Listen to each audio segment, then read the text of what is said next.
I'm LaVecchia. I've been jump roping for 21 years now. I have 28 grand world titles, 22 grand national titles, and yeah, now I'm in Los Angeles. So you've done a lot of different styles of jump rope. You've been involved for jumping, obviously, for a very long time. What about jump rope do you think qualifies it as a hard thing? I would say pretty much everything about jump rope makes it a Nice. hard thing. It's a full, but I mean, everything, every part of you has to be working together. And as a jump roper, you have to train every part of your body if you want to be an elite athlete, and every part of your mind too. So, what do you consider to be one of the more difficult things you've done? And how do you think that you've grown from that difficult thing? I would say it just has to be training for competition, just because Mhm. there's nothing like trying to be better than, not even just be better than the best, but be better than what you think the best is going to be, Mhm. because you have no idea what your competition is doing all year long. And so you just have to assume that they're training harder than you. There's no goals you can meet other than just being better every day and training as hard as you can, not knowing what the competition is coming with. So I would say competition is probably the hard thing to do in the sport, just because there's no ceiling. I mean, if you have a show that you're getting ready for, yeah, you practice until that show is perfect, but if you're getting ready for a competition, there's no stopping. It's just countless hours in the gym every day of the week, pushing yourself to the extreme. And I mean, to do it once a year. So it's Right, like, right, right. Do you know, you do you like that process? Because as you're describing being better than the best, that can be intimidating by some. How do you kind of view that idea of trying to be better than the best? yeah, I personally love it.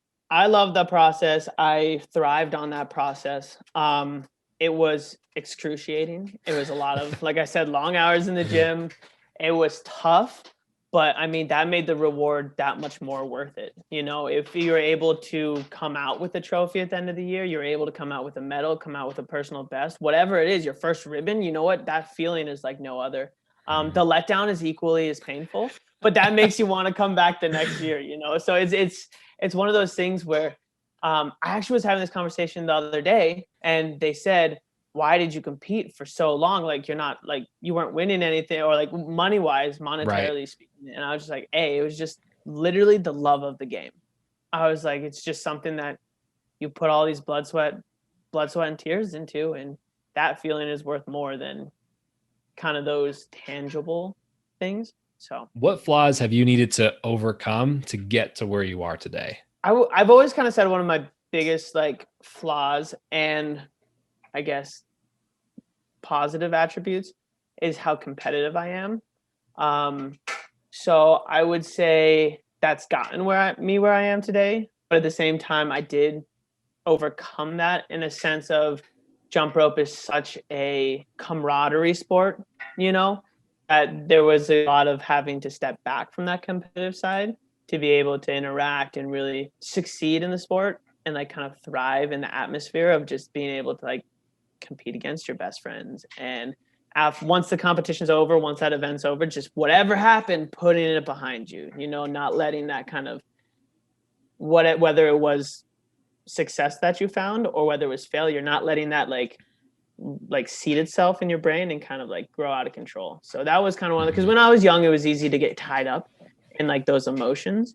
The emotion of not doing well in one event early in the day and letting that kind of carry through the rest of a day of competition is something that I definitely had to overcome. So, what habit or practice do you find has had the most positive impact on your life? Well, I was gonna initially say just kind of like perf- kind of being a perfectionist, Mhm. in a way, not necessarily a perfectionist, but kind of like OCD about doing things right. Like Like whether it was repeating like skills, or what did that look like? repeating skills, like until I felt like I finally did it right, running my routine until I finally did it right, or even in the sense of feeling like I had to get into the gym every day, like leading up to competition, or feeling like I had to complete a workout every day before leading up to competition. And that is also kind of carried over into other aspects of life. So feeling like I had to do a job right, or feel like I had to get a performance perfected to a certain amount, or feeling like I had to get a homework assignment done, or feeling like not right about myself if I didn't complete everything that needed to be completed or whatever it might be,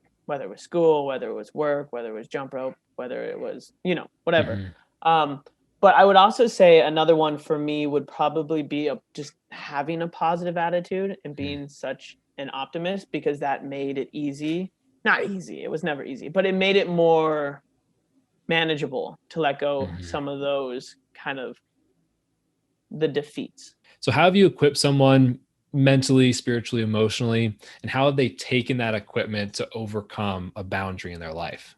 One of the nice things about jump rope, especially when you get into the upper levels of it and the levels where you're coaching or traveling to do workshops or teaching camps, is that you do get to interact with a lot of people and a lot of younger people who are at influential parts in their lives and might need kind of that guidance. So through coaching and teaching, I have just been able to hopefully instill some of kind of just some positive behavior, or just be able to be there for some of the kids. And that's something where, especially if you're doing a lot of it, sometimes you forget how important your role can be in their lives. And so that's something where I always thought it was super important to kind of take a step back as often as I could and be like, remember, like, you're going in today and you're here to help like, you're not just here going through the motions. You're here potentially affecting people's lives, potentially giving them tools to succeed or to fail. So I would really try to make sure that I would go into it with as much energy and as much conviction as I could. And that's one of those things where you don't know if you're doing a good job until down the road. And that's something cool that I've had more recently, is I've had some of the kids I used to coach or kids who I taught at workshops or camps, like, reach back out and say some of the things like, oh, like, you staying extra hours after practice to help us with this routine, or you meeting me before practice and helping me with my chemistry homework, or whatever it might be. They're like, that went so far, like, that changed like certain things, or that helped me get into like different or into like certain subjects or material, or like whatever it might be, or just like establish a work ethic that they said they might not have had without that. But I mean, who's to say? Yeah. But those are those things that, like, it does feel good, and that's like when you're like, oh, this is why I do it, and makes you want to keep on doing that.